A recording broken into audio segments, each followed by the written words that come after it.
Good morning, everyone. Hi, Steve. Hi, traders. Welcome to this beautiful Monday with big news, plenty of things going on, big gaps. It's the way we like it, right, Steve? Yeah, makes our life and job so much easier, Henry. Give us the gaps on the weekend. Give us the pivots. We don't have to wait for it mid-market. I love it. Ready to go, my friend. All right, let's go. Guys, again, please never follow anyone blindly. Always do your own analysis. Think only for yourself and trade only the things you have back tested and created a system around. Let's go. So, Steve, my friend, what's going on? We have plenty of news, plenty of things to talk about. Yeah, we have plenty of news, you guys. Quickly, I just want to visualize because we can talk about it, but let's visualize it. We got the gap up. So there's bullish sentiment. Some indices stronger than others. Interesting enough, Henry, where Nasdaq is actually the weakest play of today so far. Of course, things can change, but we got the gap up, you guys. Let's label it out, mark out the pivot, just so guys can see where it happened. 20,286 on Nasdaq. But yeah, before we dive into some trading plans, some strategy talk, risk management, and the macro outlook, let's first look into what's incoming for today. A little surprising, yeah, we have ISM PMI that usually comes end of the week. But then again, yeah, it is beginning of the month. I also want to say not only happy Monday, happy August. This is usually a big month in markets right before large volumes starts settling back in later in September and October months. So yeah, vacation's coming to an end, Henry. But as we know, Henry never goes on vacation, so Never, he's never, he's never. he's a working animal. He's a working man. But no, jokes aside, you guys, it's a new month, so expect the flow to be a little different than previous months. Always readjust your setups, readjust your risk management, you guys. But yeah, let's get into it. We've got ISM PMI coming in for July. Remember, this is always previous month's data that's coming in. Markets expecting around 54 from June's 53.3. Sorry, yeah, this is on the ISM manufacturing PMI. This is the main headline coming in. That will spark some volatility, guys. The rest, not so much. I would say they are non-events, but 10 a.m., keep that in mind. Be aware. This is, if you guys want a little context, this is reads on US factory, input costs for the month, solid beat, confirms manufacturing, rebound is holding. Then again, you can align this with AI as well, with a lot of the data centers when it comes to that, but not so much related to AI, but still important for markets. It could be an inflation signal, inflation also related to AI, any stickiness. The Fed will make some announcements or the Fed speakers. So always keep that in mind. Small, low number, move hundreds of billions. Billions of dollars in the markets, you guys, and also make a strong reaction. So keep this in mind. 10 a.m. Eastern Standard Time, you guys. Do not miss it. That print's coming in live in about less than an hour. Also important, we got New York Open in about 20 minutes. Keep that in mind. And just interesting enough, yeah, Nasdaq already closed. Majority of its gap, I say more than 50% gap, and you guys know what this entails. If we're already closing 50% of the gap the day of, the probability is there that we close the remainder of the gap either today or tomorrow within 48 hours. It's not 100%, but the probability is definitely there if Nasdaq is already this week and it cannot hold. But why is it this week, Henry? Let me guess, Henry. Why is Nasdaq already closing its gap and not soaring another 500 points to the north side? Well, we have the counter headline here, Henry. Henry's already all over it too. What are the Iranian officials saying? We have no talks with the U.S. officials currently. So again, we got fooled, Henry. I was messaging you thinking, this is it. We got the confirmation. It's August. The markets are ready. No. No, They're not ready. they will not. They will not let it fall. They will not let And it I mean, it's the same topic as the last couple of times, right? It's basically U.S. is saying we have negotiations. Iran is using it as a leverage to say no. Then no negotiations going on. I think it might be like a last-minute tactical strategy kind of thing, right? To get into a better position. And I think at one point, the traders on the Wall Street and the big money are already pricing it in. So because the US is the one who is starting and keeps on going with the whole thing, right? So when they are saying like let's make a break, then it's just a matter of time. So Iran will also say, all right, let's talk, right? Yeah, exactly. So it's who really knows? This is just headlines, creating volatility. You guys, end of the day, we're not analysts. You don't get paid to create these reports, so don't be too emotional about it, you guys. We're only trading the reactions of the markets. That's only time and place you should get emotional, not with the headlines itself, whether you're for or against it. We're always neutral. Good morning, Trader 007. Welcome, my friends.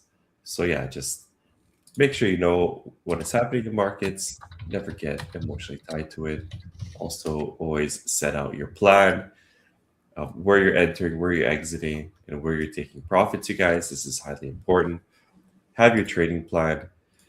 Always be aware on multiple assets as well. If we quickly go on oil, as you can see, there was a major gap down. This is our inverse indicator. Always keep this on your charts. See where oil is reacting. I'm going to put an alert up here. But are we going to test right back up to the 85? Probably not so much, because oil is getting shut down volatility-wise a lot stronger than the indices, as I can see, which is no surprise there because this directly relates to energy prices, down about 7%. I think it was close to around, from the gap, it's about 70%. From the gap itself, it was close to about 10%, but from our pivot is about 7%. Keep this in mind. I put an alert.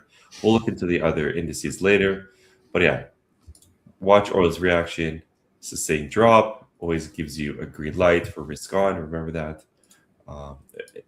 Always keep your financial juice, Forex Factory, other news for official statements that could spark a little momentum shift. But then again, always confirm with price action and volume. What am I looking at? I'm looking at strong candle closures, either above or below these pivots, and then moving in with volume and the measured move as my risk indicator, you guys. But I can always get into that later. Follow the follow through, set your plan, set your checklist, either whether it's written or if it's on a PDF file. Keep it organized, you guys. Don't just be blindly entering trades without a plan. So yeah, that's it for now, Henry. Because we did, that's the news. Yeah, we have New York open in about 20 minutes. Okay, then let's talk about it. So let me quickly share everything. Yeah, so far, you guys, Dow Jones is the strongest, what I'm seeing. Nasdaq was never able to take out the high from yesterday. And just quickly on Dow Jones, Dow Jones already meeting the pivot. This is the pivot we drew from the other day, and this is why they are so important, you guys. But no, Dow Jones has other plans. Guys, you have to understand that Steve is sad every other day because by the time the market starts, it already had done the perfect textbook move. And so he's like, damn it. Yeah. And the gap never got retested. So for the time being, Dow Jones is number one. Creating the volatility, creating the real spread in markets where money rotates from asset to asset. That's what we're truly looking at. We're not looking for rotation from asset to fiat. I don't want to say fiat is dead, but it keeps getting pushed out of the realm. Henry, who knows what's going to go on 5-10 years from now. But I think as traders, it's more important to see how assets are moving, not so much the dollar or DXY. So maybe one thing to say here at this point. Can you go back to Dow Jones? Yeah. I know from my experience that many traders have sometimes the hardest time if they wake up and start the day and they already see a move like this, right? It's like completely clean. It's completely clear, like hit everything that you would like to go, like never came back, never had a proper retest, right?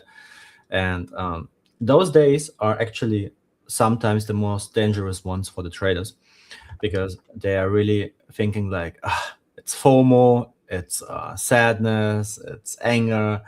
They're like, so they start the day right away with an emotion, like with a negative emotion of lack, of like missing out, of missed a good opportunity, and then they start to forcing it, right? And so those days, guys, it's all about passions. So either you have a risk reversal strategy, a mean reversal strategy, that you scalp around. But if you wait for the big move, like for another leg down, then my recommendation would be close down the computer for a couple of hours and come back in 1-2 hours, right? After the US Open, after the market pulled back. And this will save you more times than not from bad trades, because what many people are doing, they're basically, can you now zoom in again on the 15 or 5-minute chart? Because what many are doing, and this is like, look, the market rallied dramatically, right? It's almost vertical at one point. And so let's say people are thinking like, oh, I missed out, so I'm just waiting for a small pullback. And then they get a super small range of like a couple of candles, 30 for 40 point pullback, and then they go in. But that's actually the market. The big players, they need a better price more times than not, right? So sometimes we have those outlier days where the market just keeps on going on one line, but those are really rare. So in my experience, it's like less than 1%, less than 0.5%. So it's like once a year or something, maybe 1.5% times per year where you have a day like that. But more times than not, the safest option is to wait for the market to a proper pullback and to let him show the wait for the US Open we have at 10 o'clock, ISM manufacturing PMI, right? So wait for those things to happen, and more times than not, they will come back and show you where they see the fair value before continuing with its initial impulse. So just one thing that you might consider, some of you. Consider, you guys, because where's Dow Jones? It's a no man's land. And if you're trying to measure out your risk to downside, it's pre-market. There's no volume. Where are you putting your stop loss? There's no clear direction where you're putting your stop loss. We're intraday traders, you guys. Remember that. We're not long-term. So stop trying to zoom out. Actually, no, not so much. No, I'm not saying don't zoom out. But when you're looking at the 8-hour on Dow Jones right now, where are we heading towards? They got the all-time highs. But are we hitting these all-time highs today, tomorrow, next week? That's unknown. So a lot of times, these chart patterns and these areas can be an illusion and really break you down as a trader, because you're thinking, oh, like this all-time high, it's acting as a magnet, it has to take it out. And then you're going to be forcing longs when New York opens, and the whole shift can come back out of Dow Jones, start selling off aggressively for the next 30, 60, 120 minutes back into the Nasdaq and ES, and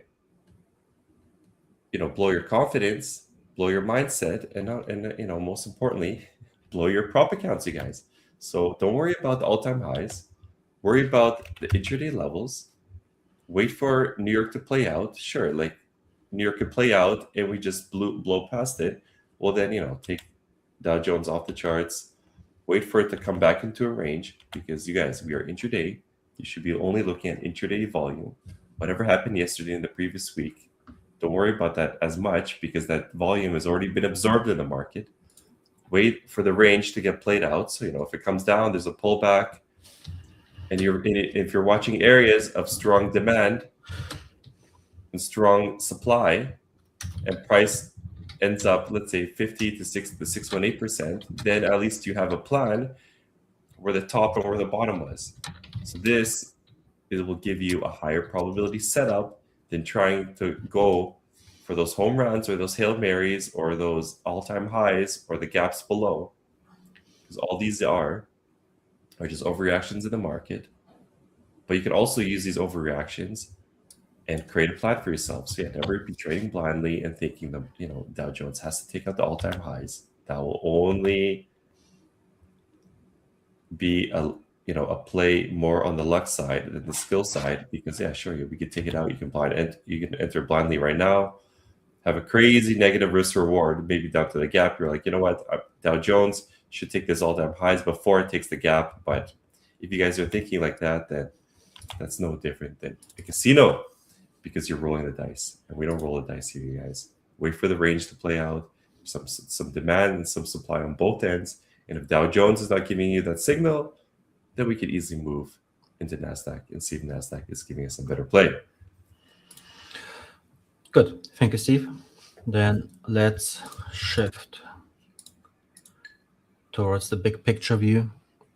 So guys, and this is the 28,600 still holds.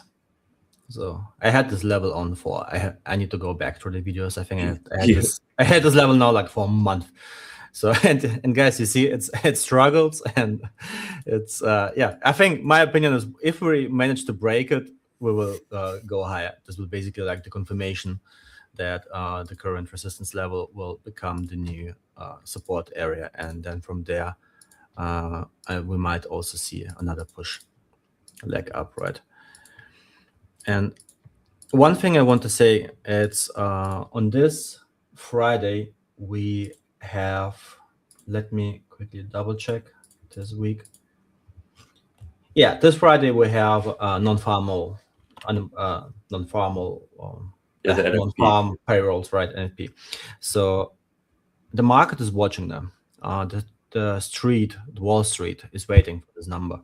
So be aware of heavy volatility around Thursday and Friday prior to the number, because this matters for Wall Street.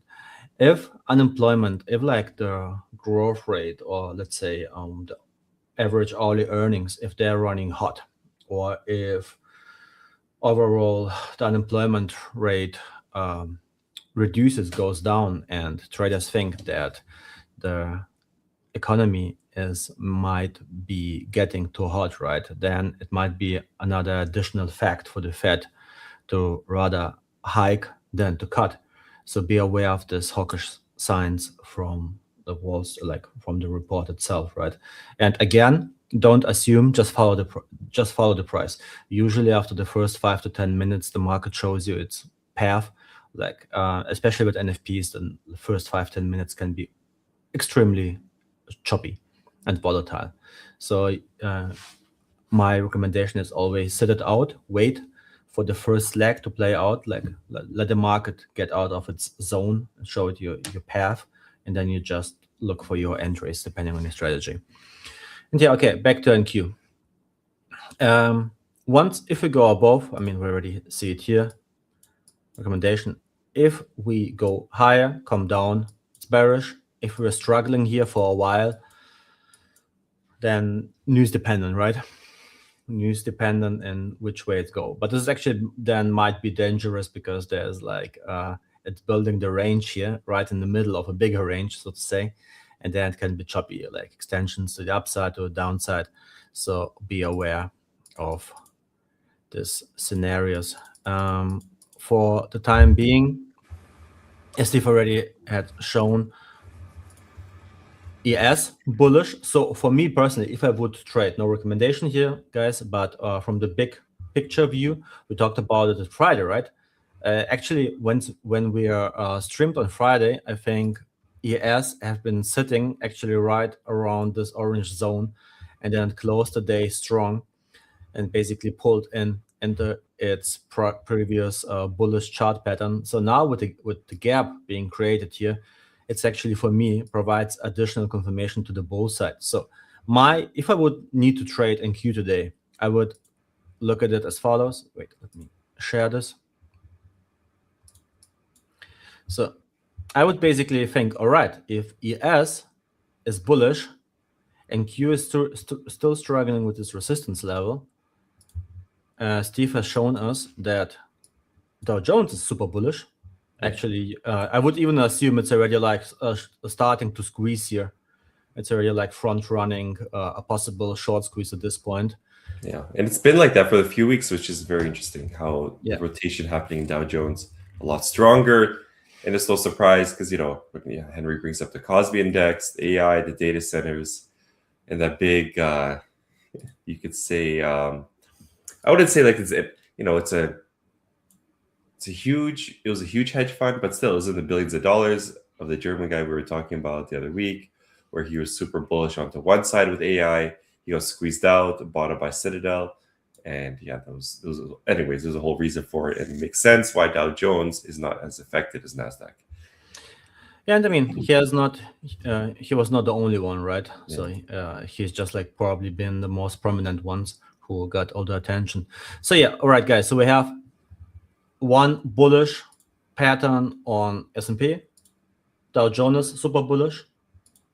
Russell is actually also breaking its pattern, and I mean this trend line has been holding for a long time. So, and we talked about it last week. So, and we said if it breaks above, then most likely the nut will also continue higher for another leg up. So now NQ is lagging behind, but, and it's a big but, guys, don't trade it blindly, right? Don't just pull in some leveraged positions and assume that it will follow, because you never know. It might follow, but we never know when it will follow. It can go down for another day, for another 2 days, and then catch up, or it can just like hovering around here for a while. So you don't know. And this is also one of the mistakes that I've seen people doing so many times, assuming that they need to follow. Yes, more times than not, they do follow, but you cannot trade those kind of setups blindly, right? And so for the time being, we are still in the range. And yes, it looks bullish from all the other patterns we have seen and from the news. Everything aligns for it to look bullish, but wait for more confirmation, right? We are here not to, we don't want you, like at Podia, we're always focusing on establishing our traders to become profitable, successful live traders. So we don't want you to blow your accounts. We want you to succeed and thrive. So for time being, this would be my zone of interest, more to say, and then overtrade the 28,600. So once we are able to break this area here, and then all the others and the stock market as well as all in the greens, then there's like your confirmation to go long, all right? And then there are different ways. What kind of risk management you use, what kind of leverage you use, what kind of stop loss you use. There's like all dependent on your specific style. But from here on, if they break above, then you have your confirmation that it will more likely than not go higher, right? You never know. Again, guys, there's no 100%. So therefore, that's what we're saying and preaching all the time. Always do your own analysis, because it means nothing. And I would say it's like 60-40 at this point, 65-35% in your favor. But it doesn't mean that the other 35% will like not kill your account if you're oversized and have wrong stop loss placement, right? So yeah, for the time being, be aware of this. If we are, let's say, this is the area we're watching. So if the market breaks below, then the next level would be gap close. So what are we looking at? It's basically 470, 180 points from here, and 180 points from overnight lows. But this is the area I would watch. And it would surprise me if it would go down today in this scenario. But again, you never know. You never know what's going on in the backgrounds. So be aware of this. But for the time being, ES looks still bullish. Dow, even though I had already a really strong run up, and Russell breaking its trend line. And this is why we're bringing those things up, guys.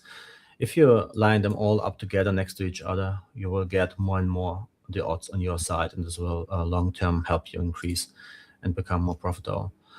All right, gold, still not able to break our 4,200. And for the time being, it's still bearish, right? As long as we don't break above, it's still a bearish continuation pattern. Silver, similar story. Now oil. Yeah, funny, right? 80 level, tested the 80 level. We're not able to break into the range, into the gap range, bounced from it, and basically opened. What was the open? Was the open inside 80 or? Yeah, almost at 80.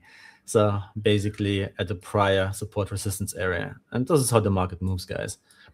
So let's say if the news are confirmed that peace talks and they agree upon, then next target for oil is once again new lows, testing the lows. It's just the way market moves.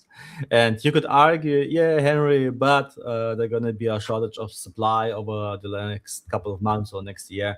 But at this point, I think there's so much speculation going on, so it will take some time for the market to find its real value, to see where's the actual market price for oil and not the headline price sitting. Because like this year, guys, it's the headline price that is manipulated and being pushed from one side to another. Yeah, I'll just quickly say with the timing, it's actually perfect because I remember when we started streaming back end of May, we're like, watch the next few months, just be back and forth because it's the summer months. They don't want the confirmation. It's August right now. Again, still no confirmation, because they want the months to play out and then watch September and October come, and then we get the real.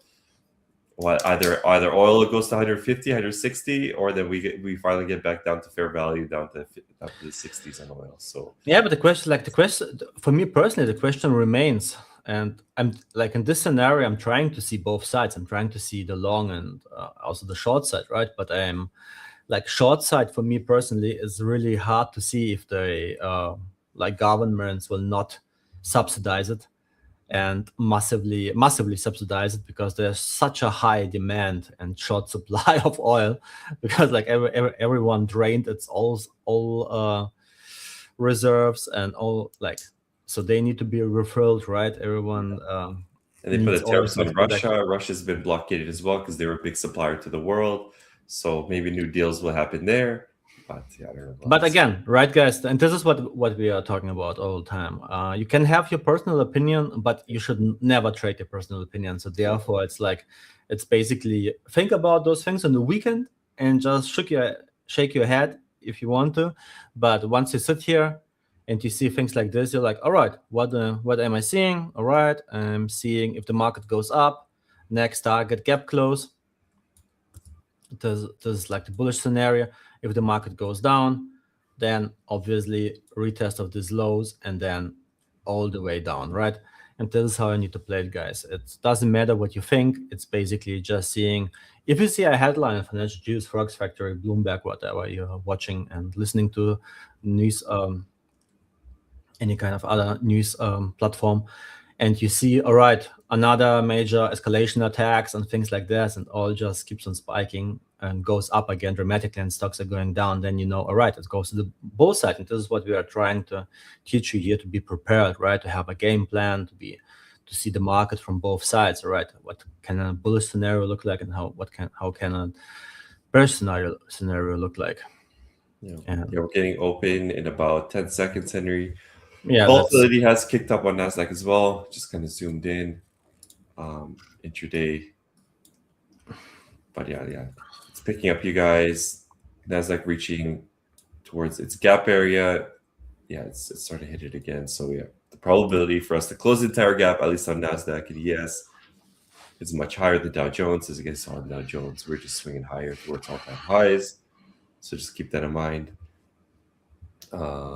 And also remember that, yeah, market's taking effect on oil much stronger, and it makes sense because it's not so much where the risk on assets are gapping because of the news, but because how oil is being affected. I think that's the more important concept to grasp. Yeah, still continue. Sorry guys, yeah, just quick update. New York Open. No major headlines I'm seeing from my end. And then we also have ISM PMI coming in half an hour. Make sure you are aware of that. And yeah, Nasdaq just keeps closing the gap. Yeah. And to see, guys, this is what I said before. It's basically, even though Dow goes up, even though, let's say, S&P actually had also sell-off prior to the open, and Russell as well. So Dow is still the strongest one. But it's what we said, you don't know. You cannot trade those kind of things blindly, right? And also, again, with the US Open, you just don't know what the big money will do. Will it push it down? Is it does it think that it's overvalued at this point? It's still not high enough. And therefore, it's the importance to wait. And yes, it's hard. Sometimes the market just takes off and makes 200 points in a straight line.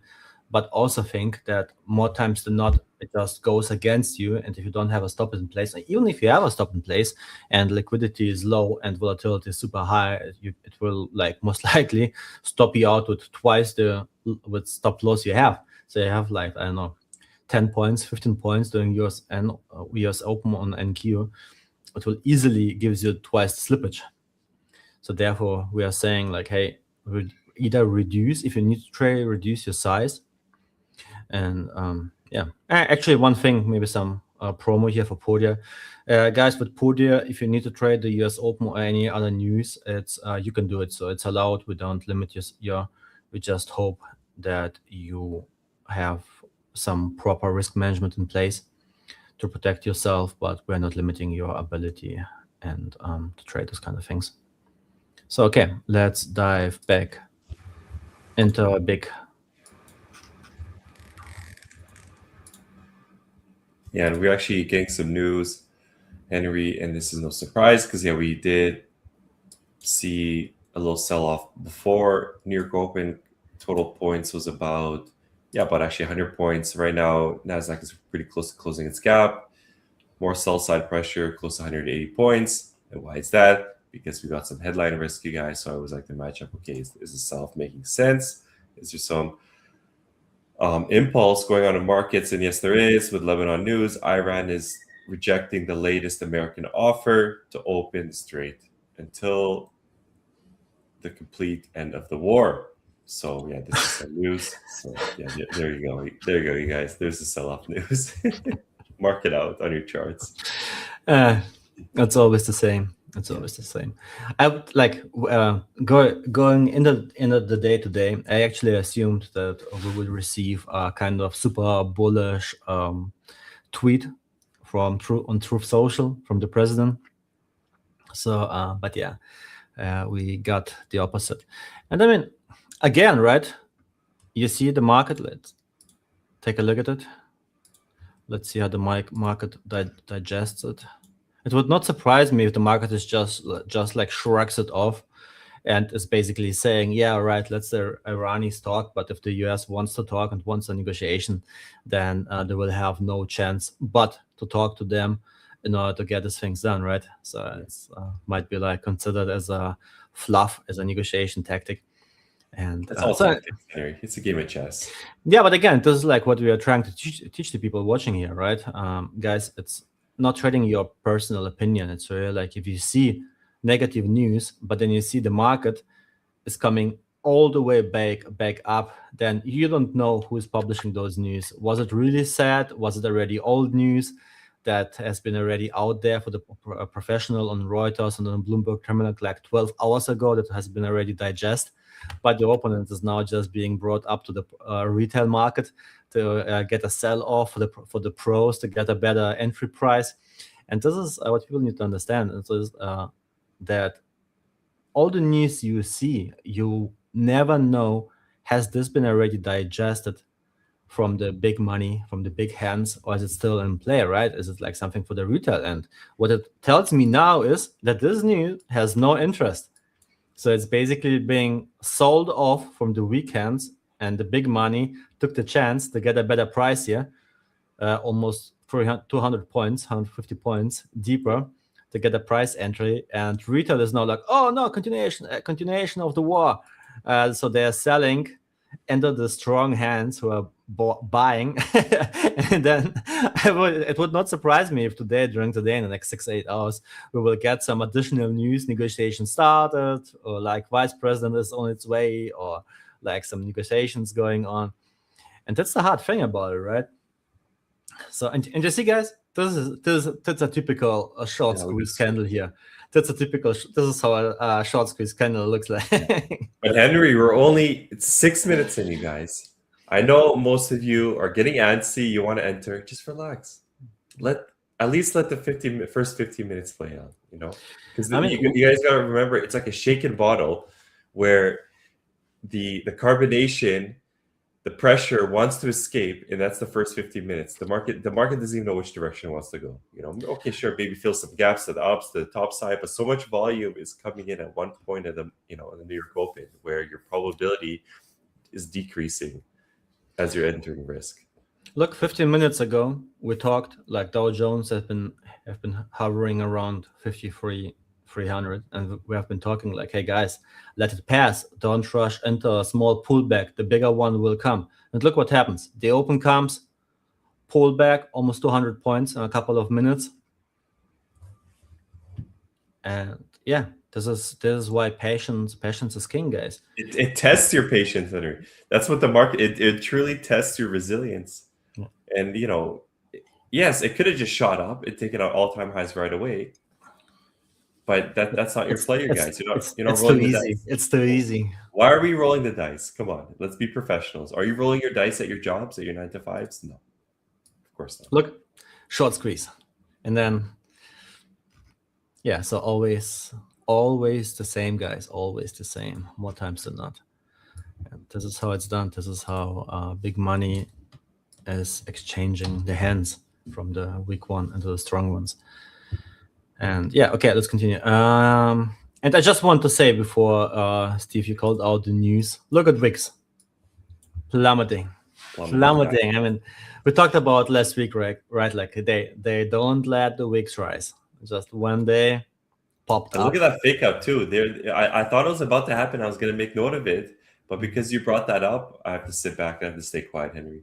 I got to stay quiet because I thought finally the VIX will squeeze, but no, chance. Yeah, it's horrible. It's horrible. I back in the day when I repeat myself here, guys, but back in the day you could really rely on the VIX. So if the VIX was starting to shoot up, then the markets would follow in the opposite direction, but not today. Not everything changed. All right, triple Qs. Basically, you can see a trend line here. If you connect these, if it breaks above and you have this gap here, gap closed, let's say 705 close in combination with a trend line close, and you have the support area here. So if it resistance area here, so if it breaks all of them, then the market will go higher, most likely than not. Basically this and continuation of this, and so if it's somewhere here in the market, then it will go higher. In the same way, if it goes up here and is not able to break the trend line, goes down again underneath this trend line, then it's a continuation move to the downside. It's basically the market repeats itself, guys, all day long. SPY, I mean, we talked about a couple of weeks ago. SPY looks so nice in terms of a bullish pattern. And this, guys, this is why it's important to have all kind of different markets on your screen to be aware of, because sometimes one of them gives you an earlier indication about what the market really wants to do. Yeah, so it was back in beginning of June when we started the stream. I said like, all right, that's a possible pattern. We break out. The pattern broke, but that's a new one, and that's basically a bullish huge flag kind of in a way. So if it plays out, don't say never, but that's a big one. That's a big one. That's extreme, Henry. I don't know. Me neither, but you don't know. Don't be betting pretty on it. Come on. Keep pretty safe. No, then you guys, yeah. Never. Keep your prop firm safe. Keep your accounts safe. Pretty offers the 3 accounts. Rotate them, you guys. Of course, you're allowed to copy trade. Only copy trade if you're using lower size. That's the only advice we can give you guys is risk management. And volatility is high once again. It's Monday. It's a gap day, you guys. So protect your accounts because you will be rewarded. It's the whole purpose. Trading is a highly successful skill set to achieve. However, you need to respect the skill set and respect yourself while doing it. And soon enough, we'll be trading We'll be going live a little longer with you guys, doing some trade recaps. The time is coming, so be patient. I've had a lot of questions on that, so the time is coming. Henry's always telling me to be patient as well. So things are coming with Birdiac. Can we give any updates, Henry, or not yet? No updates Not yet. yet. I will update you once we have final confirmation, guys. Yeah, of course. Yeah. All right, guys, let's finish up, at least my part. Our friend Cosby, basically 60% of it consists out of SK Hynix and Samsung. So, and you have seen it's been more or less a continuous sell-off. We struggled with a gap. We're not able to close it. And basically now today gap down again, 5%. So for me, I stay to my opinion from last week. We need to break above the close of this gap here. And this one here, if we are able to do it, then there might be more upside. But for the time being, it's still a range to bearish scenario at this point, at least on my end. And yeah, that might, I mean, many times those kind of markets are leading indicator. So be aware of these. Oh, our friend SpaceX. Guys, we had so much fun with it over the last 2 months. Steve, I don't hear you. I was going to say, sorry, I was like, finally, Henry, we get a little demand, some support, but no, it fell through. No. And we're going to the measured move, it looks like. Yeah, no, guys. Last week I've been talking about this little range here. That's basically at this point, if it goes below, most likely or not, we will see another continuation, another leg down. If we break above, then most likely it will have a push up. But it seems like, at least for the time being, can always change, right? So never take those things for granted. Do your own analysis. Maybe at this point also a little risk disclaimer, guys. Never trade blindly, never follow anyone blindly. Always do your own analysis and only trade your own systems. So yeah, we talked about the initial IPO level. We talked about the 135 level. Then we're talking about the round number 100 level, and the final one, the final boss. It's the measured move down at 73. I think I need to copy it and give it a name. 73. 73. Oh, that's the big one. And yeah, I mean, just having some fun here, but it also shows you all the hype that has been priced into the market, right? Apple, huge gap down. And why does it matter? Well, if we have a couple of heavyweights who are really who had been pushed down and sold off dramatically, then they will drag on the market, right? They will either push up the market or they will drag down the market. So for the time being, like you have, I mean, I don't want to draw in this huge gap, but you have basically this super huge gap there. And as long as Apple is not able to close it, it's it's still a bearish one for me. Microsoft, still continuing its, I would say it's a short squeeze at this point. And maybe even already a FOMO play, short squeeze combination with FOMO, whatever it is. But for me personally, the next target is the all-time highs. So let me delete this here. So basically that's the target. And then once if it goes up like vertically, then guys, you always need to be super careful if a market runs up 25-30%, especially such a heavy weight. Yeah. And the vertical stocks are incoming soon, hopefully one day. We know it's been tradable. Have you heard any news, Henry, on the CMA side? Like I mean, today is Monday. I didn't check yet if there's some information, but last week there was none. Yeah, no, like I just mean from the actual trading side, because it is open on the CME. You guys, if anyone has any personal broker accounts, you're able to trade it. So I just wonder, because I haven't talked to anyone that's actually traded the stocks itself or how the experience has been. So I was just out of curiosity. I wonder. Yeah. So yeah, if everyone has had already some experience, let us know in the comments down below. And also, guys, a call out here: follow Steve if you want to learn more. He has also a newsletter, so you can follow him. Yeah. And also follow Podia, subscribe to the notifications, so every time we go online, you will get notified. And use the code premarket to get 25% off, and give Podia a try it out. Super straightforward accounts, no hidden rules, no payout hoops or whatsoever. Basically a really straightforward process. Give it a try. Perfect. Yeah. Google, yeah, I'm closing down, Steve. Let me just click through. Oh, look at Meta. Basically, we talked about the gap, and when the market opened right in the support area, right, and just being rallied. So now we are approaching the gap close.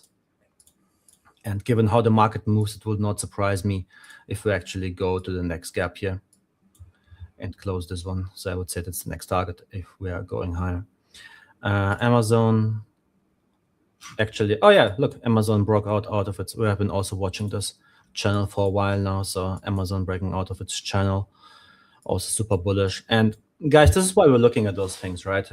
If you have, like, let's say the seven, eight biggest stock companies in the world, and you see that 7 of them out of 8 are all bullish and heading north, then at one point you can assume that most likely the not NQ will follow. Yeah. And let me, again, what I said before, right? And you see, did we close the gap? No, we didn't close the gap. Yeah, very close. But very close. So yeah, guys, be super careful with this. Maybe one last thing in regards, it's the wrong chart, daily.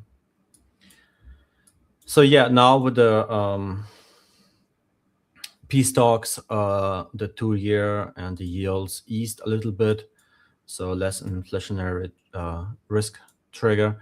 But again, big on your watch list, everyone should be this Friday, NFPs, so be aware. And from there on, we will see what's going on. All right, Steve, I give it over to you. Yeah, let's get into you guys. Let's look into the mood. We already know the mood from overnight. Say the overnight inventory was bullish, but now that we're leading into New York, what is the overall mood right now with New York? And this is what you call the trapped sellers, you guys. Whether you're a momentum trader, scalper, this is where you get trapped. Always be aware of where the market's entering. Look like a good sell side move, but these gaps can be very dangerous. And this is why I map this out on my charts, you guys, because I stay away from the gaps because the volatility always increases. Whether the sell-off could have easily continued, broken the gap, continued, because why is that? Because Nasdaq is the weakest indice.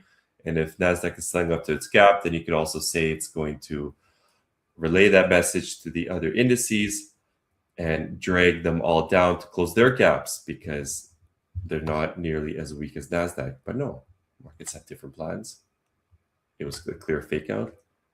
Probability is still there for us to close within the next 24, 48 hours. But for it to happen in the next few minutes, you never know, you guys. We could consolidate in between these pivots. I've them marked out 28,286 to the downside, clear supports. This is where the gap started. And to the upside is right around where the gap opened over the weekend and got rejected. So this is important. But that's not enough, you guys. I always need to measure out and zoom out if this pivot makes sense. And look where it lines up, my friends. New York open from Friday. That's one touch point, boom, right there, was held as clear resistance. And if I zoom out one more time, it's also New York open from Monday. So plenty of touch points, plenty of areas of supply where buyers were not interested and prices went lower. Remember, it's not where buyers are increasing, it's where buyers are decreasing, pulling their foot off the pedal. And this was a clear area of rejection a few times. So this is going to act as a strong area of resistance in the future. I'm not saying it's going to reject right away, but just expect some volatility once it reaches this area and a strong and good reaction point. So that's what I'm looking at, you guys. And then if markets want to dive deeper, I always have to measure the move or the next level to the downside, since my midpoint will be the gap. And let's just do the measure move, you guys, and see what we're looking at. If price wants to sell off even further, and if Nasdaq wants to drag the other indices down, That's going to be at right around 27,990. I like the nice whole round number. Let's mark this out right now. And yeah, perfect. Measured move to the downside. And this is lining up perfectly with Thursday's range, where we got the spike through, a nice gap up, retest, and move higher, as well as strong pivot points from Wednesday, as well as from Tuesday. Yeah, so strong touch points, areas of resistance, now turn into support. This is what the market likes to do, and gives me a strong indication of where I can put my pivots. Perfect, you guys. So is Nasdaq going to touch the move above? Probability is definitely there. This is what markets like to do, retest these levels, and then pick a clear direction. This is also how I'm trading, is where I need a range to get played out, you guys, because if we look at Dow Jones, which is our strongest pair of the day, it's just going straight up. You could say there's a slight range getting played out right now from the top of that headline risk that we got, where, what was the headline risk again, Henry? It was, oh yeah, Israeli channel news just saying Iran has rejected the latest American offer. This is where the headline came out, right around here. So you could say on Dow Jones, where we're starting to create a range, which is what I like to see. I don't like it when prices just shoot up or straight down into no man's land. I want these ranges to settle, come back maybe close to the 50 to 60%, and then give me clear indication of which way it wants to move. And I plan out my trading risk on contracts. This is also what I have for you guys. I have a risk calculator. It's completely free. You guys can also use risk indicators on websites online. That's the only indicator I use. Sometimes I put on the VWAP just to see a strong reaction point. I know a lot of traders use VWAP. I don't use it as an entry, just sometimes to keep aware of, okay, if we're not hitting a pivot, if there's no news, no pivot, and market starts to react, I sometimes throw in the VWAP, see if we're close to the VWAP, because a lot of traders could say that is also an area of fair value where price likes to come down to. And yeah, just by seeing where Dow Jones is, I don't think we're anywhere near the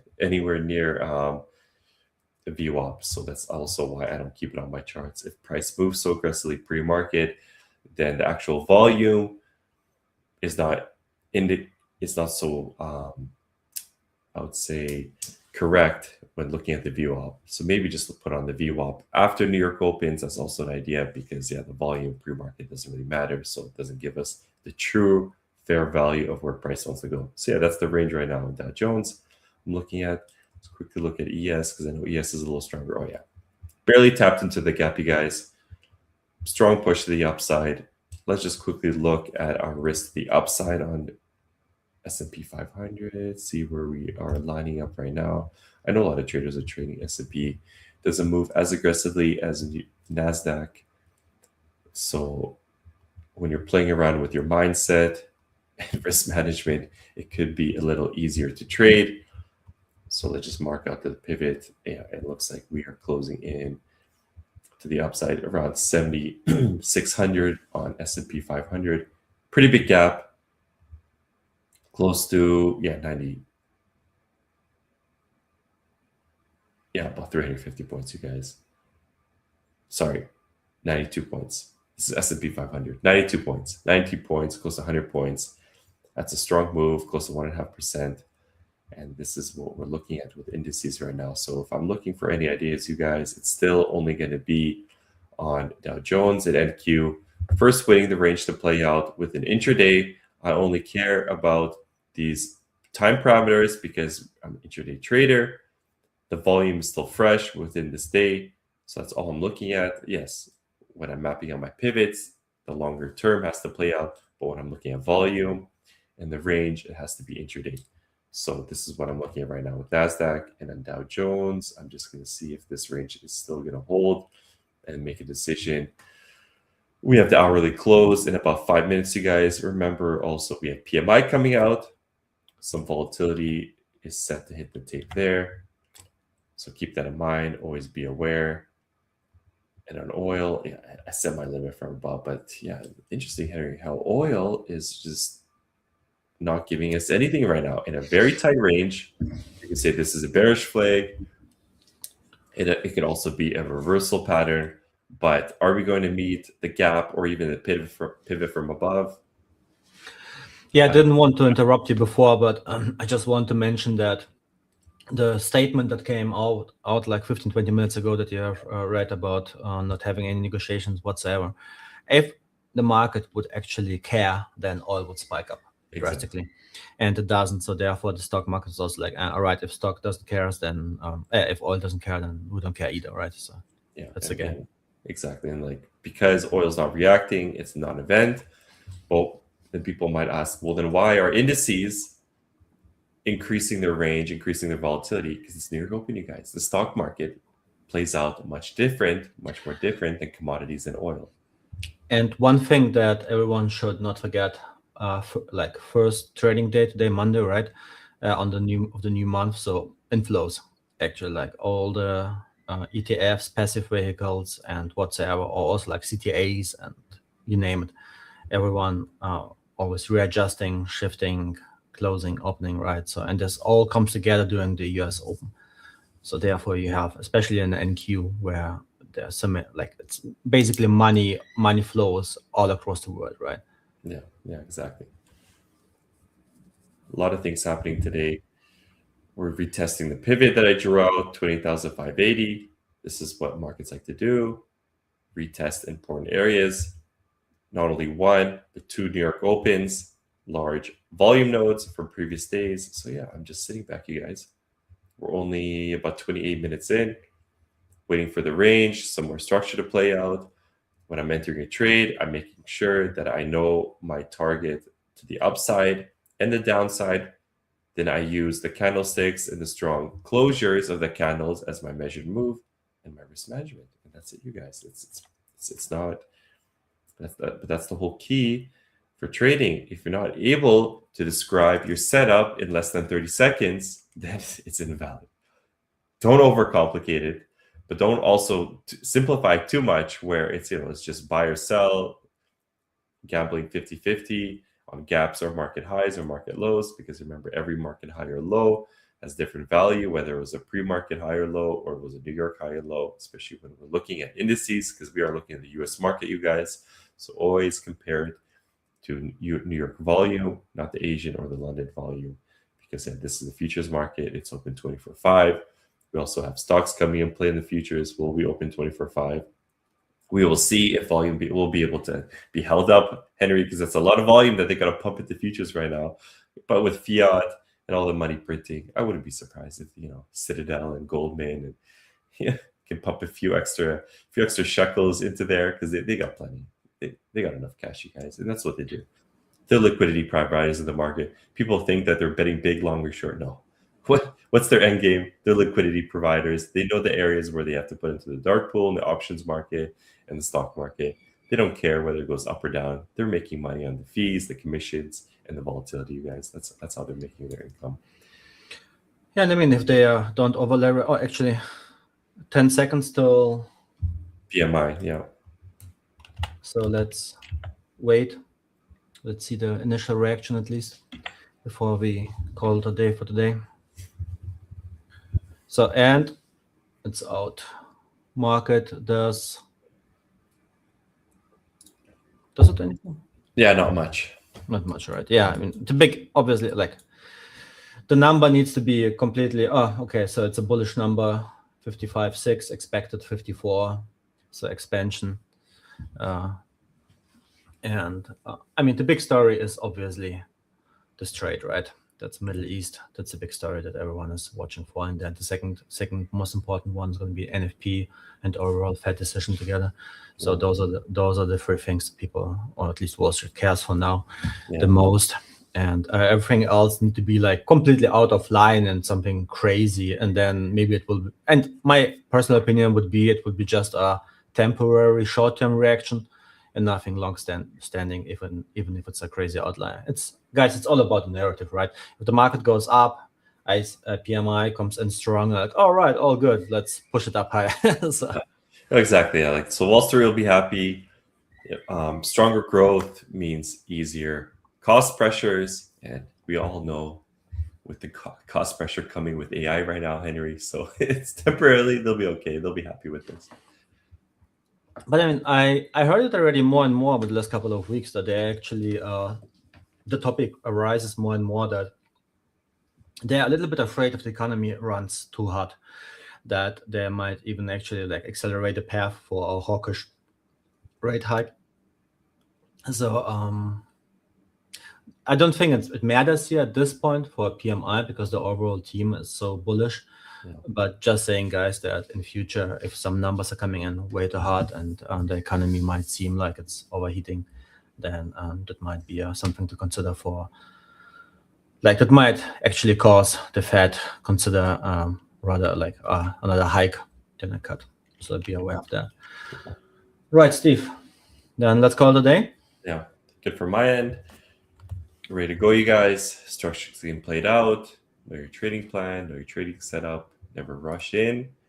And yeah, maybe next time we'll get into some ideas how to get over like the overtrading, like get rid of the FOMO.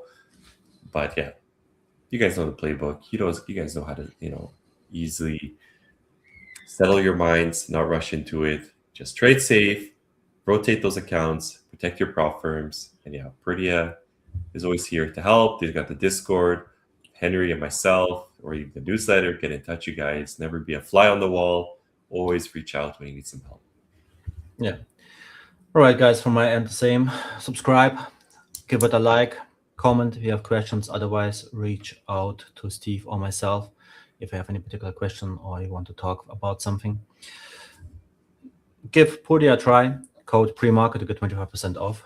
And yeah, everyone have a good, successful day and see you tomorrow. Have a good one. Tomorrow, 9 a.m. Eastern, before the bell with Podia. Thank you, Steve. Thanks, everyone. See you tomorrow. Yeah, thanks, everyone. Bye-bye.